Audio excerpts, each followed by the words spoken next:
How are you? I hope all of you are fine. Wish you many happy Diwali. May this Diwali brings a lot of happiness in your life and you get a great success in your life. I wish all of you celebrate this Diwali with happiness. Today we will read about the rules of present indefinite tense, of negative rules and interrogative rules. क्योंकि पहले हम affirmative rules के बारे में पढ़ चुके हैं, तो आज हम प्रेजेंट इंडेफिनिट टेंस के नेगेटिव एंड इंटरोगेटिव रूल्स के बारे में पढ़ेंगे। एक्चुअली पिछले 1 वीक से तबीयत थोड़ी ख़राब थी, कोल्ड और कफ था, तो इसलिए कोई वीडियो नहीं बना पा रहा था आपके लिए। बाकी अब रेगुलर आपको फिर से जल्दी से जल्दी इंग्लिश से रिलेटेड सारी वीडियो रेगुलर मिलती रहेंगी। और इंग्लिश ग्रामर का कोर्स ये मान लीजिए आपका रेगुलर स्टेप बाय स्टेप चलता रहेगा, ठीक है। तो let's start the topic of negative and interrogative rule of present indefinite tense. देखिए, हम पहचान के बारे में पढ़ चुके हैं और अफर्मेटिव रूल्स के बारे में पढ़ चुके हैं, ठीक है। कि आज हम पढ़ेंगे rules for negative and interrogative tense of present indefinite tense. देखिए, नेगेटिव और इंटरोगेटिव टेंस, कोई भी टेंस हो, उसका नेगेटिव एंड इंटरोगेटिव जो रूल होता है, उसके लिए हमें एक हेल्पिंग वर्ब की जरूरत होती है, जो हर टेंस की अपनी खुद की एक हेल्पिंग वर्ब होती है, ठीक है। जैसे आज हम बात करेंगे प्रेजेंट इंडेफिनिट टेंस के अफर्मेटिव एंड नेगेटिव रूल्स के बारे में, तो मैं आपको बता दूं, जो हमारा प्रेजेंट इंडेफिनिट टेंस का नेगेटिव और इंटरोगेटिव टेंस है, उसमें हम हेल्पिंग वर्ब यूज करते हैं does and do. Okay, does use करते हैं सिंगुलर सब्जेक्ट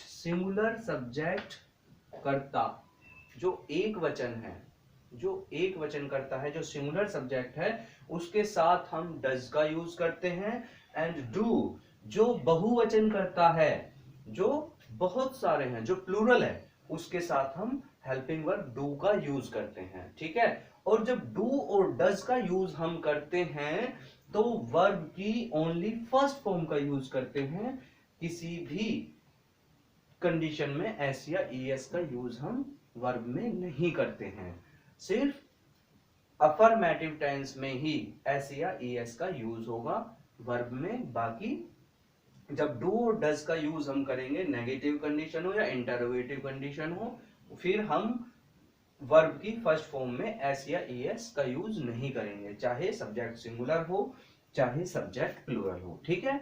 तो हमें दो बातें ध्यान रखनी है कि जब नेगेटिव या इंटरोगेटिव टेंस हम बनाएंगे, तो हेल्पिंग वर्ब सिंगुलर सब्जेक्ट के साथ डज यूज करेंगे और प्लूरल सब्जेक्ट के साथ डू यूज करेंगे।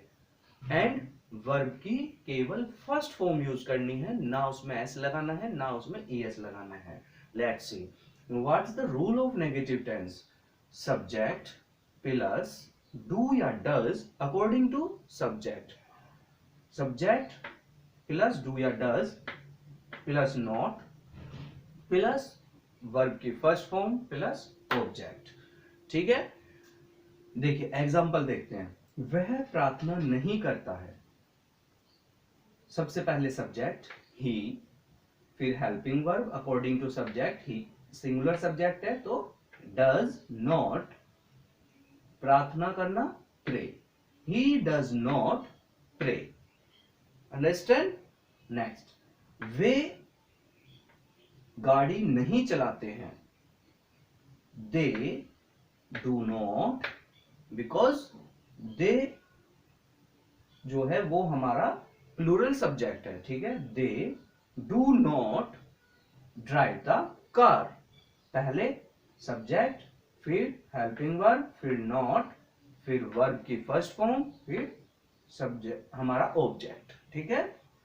दे do not drive the car, ठीक है। सिर्फ आपको ये रूल्स ध्यान में रखने हैं। फॉर्मूला, इसे आप फॉर्मूला भी कह सकते हैं। सिर्फ इसमें आपको जैसे मैथ्स में वैल्यू पुटअप करते हैं, ऐसे इंग्लिश में इनकी जो वर्ड, जो हमारे वर्ड हैं वो इनमें पुटअप करते हैं। ठीक है, जैसे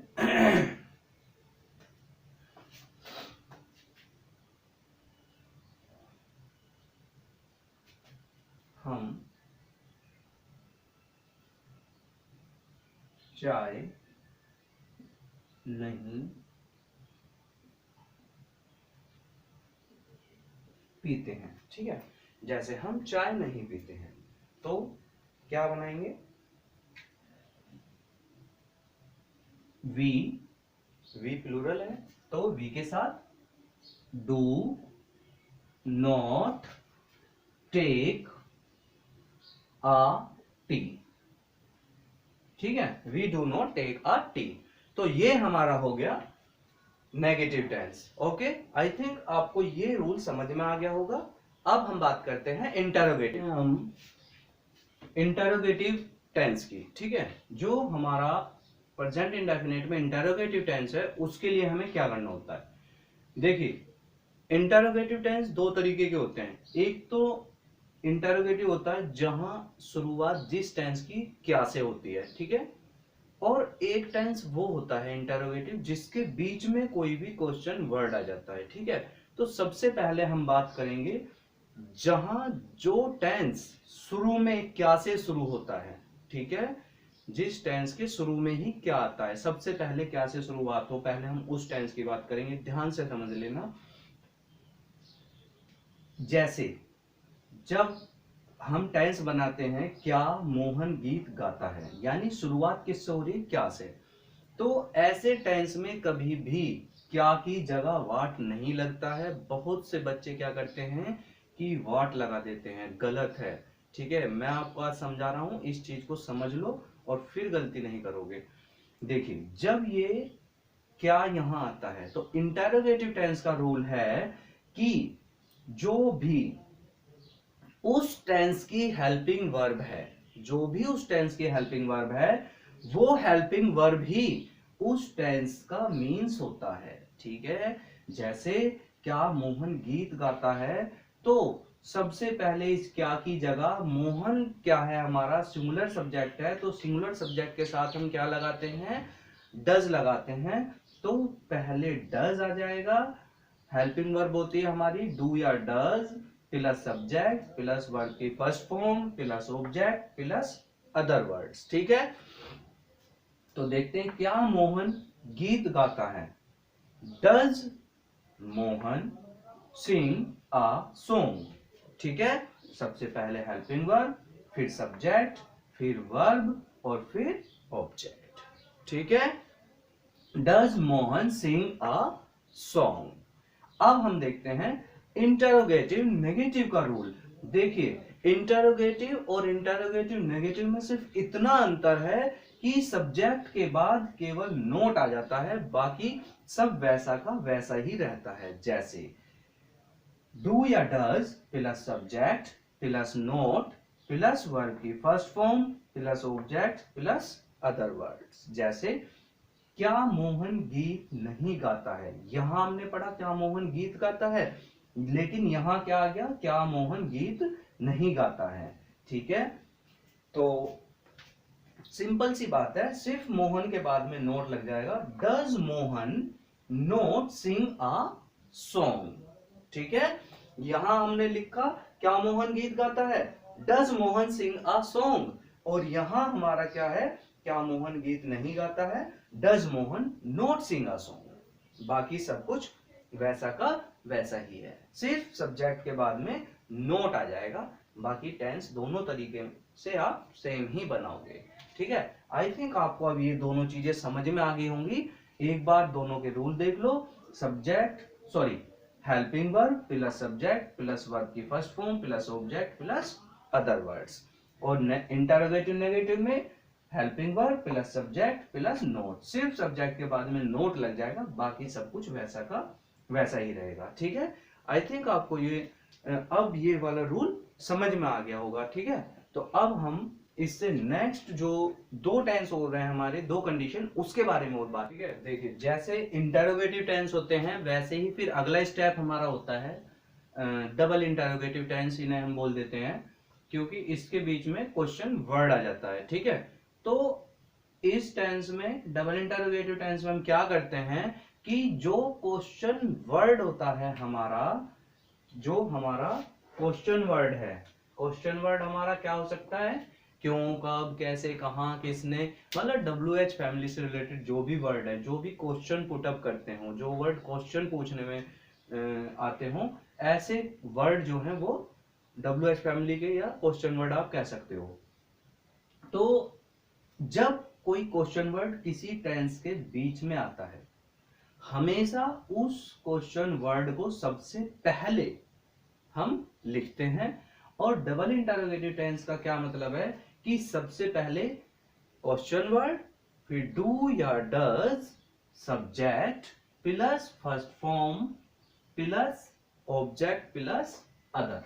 ठीक है, यानी सबसे पहले हम क्या करेंगे, क्वेश्चन वर्ड लिखेंगे, फिर वर्ब, हेल्पिंग वर्ब लिखेंगे, फिर सब्जेक्ट, फिर वर्ब की फर्स्ट फॉर्म, फिर ऑब्जेक्ट, और उसके बाद देन अदर। ठीक है, जैसे वह पेड़ क्यों काटता है। ठीक है, तो फर्स्ट ऑफ ऑल हम क्वेश्चन वर्ड लिखेंगे वाई, क्यों को हम क्या बोलते हैं, वाई। ही हमारा क्या है, सिंगुलर सब्जेक्ट है, तो सिंगुलर सब्जेक्ट के साथ में डज आएगा। Why does he cut the tree, क्योंकि सबसे पहले क्वेश्चन वर्ड, फिर हेल्पिंग वर्ब, फिर सब्जेक्ट, फिर वर्ब, फिर ऑब्जेक्ट। ठीक है, वह पेड़ क्यों काटता है, why does he cut the tree. फिर इसके बाद आता है double interrogative negative. Double interrogative negative में क्या होता है, सिर्फ सब्जेक्ट के बाद नोट आ जाएगा, बाकी सब कुछ वैसा का वैसा ही रहेगा जैसे हमारा डबल इंटरोगेटिव टेंस है। जैसे हम उन्हें क्यों नहीं बुलाते हैं, सबसे पहले हमारा question word why do we, according to subject क्या आएगा, हेल्पिंग वर्ब डू, क्योंकि वी हमारा प्लूरल है। Why do we not call them, understand. तो आई थिंक अब आपको ये समझ में आ गया होगा कि प्रेजेंट इंडेफिनिट टेंस हम बनाते कैसे हैं। ठीक है, तो ये मैं सभी के सभी सारे रूल्स एक बार आपको एक साथ लिखकर प्रोवाइड करा देता हूं। ठीक है, तो उससे आप अच्छे से समझ जाएंगे।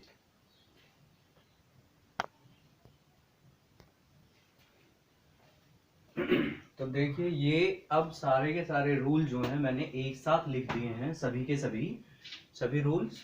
तो जैसे अफर्मेटिव, सब्जेक्ट प्लस वर्ब की first form plus SAIS plus object plus others. Negative, subject plus do या does plus not plus first form plus object plus others word. Interrogative, do या does plus subject plus verb की first form plus object plus other word. Interrogative negative, do या does plus subject plus not plus verb की first form plus object plus other word. Double interrogative, question word plus do या does plus subject plus verb की first form plus object plus other words. ठीक है, और double interrogative negative, question word plus do या does plus subject plus not plus first form plus object plus other words. ठीक है, इन्हीं के सभी के रूल्स के अकॉर्डिंग ये सभी एग्जांपल हैं। जैसे एक टेंस इन 6 कंडीशन में कैसे हो सकता है, मैं मैच खेलता हूं, आई प्ले द मैच। मैं मैच नहीं खेलता हूं, I don't play the match. क्या मैं मैच खेलता हूं, do I play the match. क्या मैं मैच नहीं खेलता हूं, do I not play the match. मैं मैच कहां खेलता हूं, where do I play the match. ठीक है, और नेक्स्ट कंडीशन हो जाएगी, मैं मैच क्यों नहीं खेलता हूं, why do I not play the match. ठीक है, तो इसके साथ आपका प्रेजेंट इंडेफिनिट टेंस कंप्लीट हो गया है। If you have any doubt then you can write in comment box, and next video जो होगी वो पास्ट इंडेफिनिट टेंस की होगी। और किसी भी बच्चे को कोई भी डाउट है, कोई भी प्रॉब्लम है, तो वो आप मेरी वीडियो के डिस्क्रिप्शन में देख सकते हैं। उसमें मैं कुछ लिखता हूँ अबाउट द टेंस, कुछ वर्ड भी लिख देता हूँ, तो उसे एक बार चेक कर लीजिए अगर, और हो सकता है आपको वहां से क्लियर हो जाए। कभी भी कोई डाउट है तो आप वीडियो के कमेंट बॉक्स में जरूर लिख दें, ठीक है। और अगर आपको वीडियो अच्छी लगे तो लाइक, सब्सक्राइब एंड शेयर जरूर करें, ठीक है। Okay, thank you.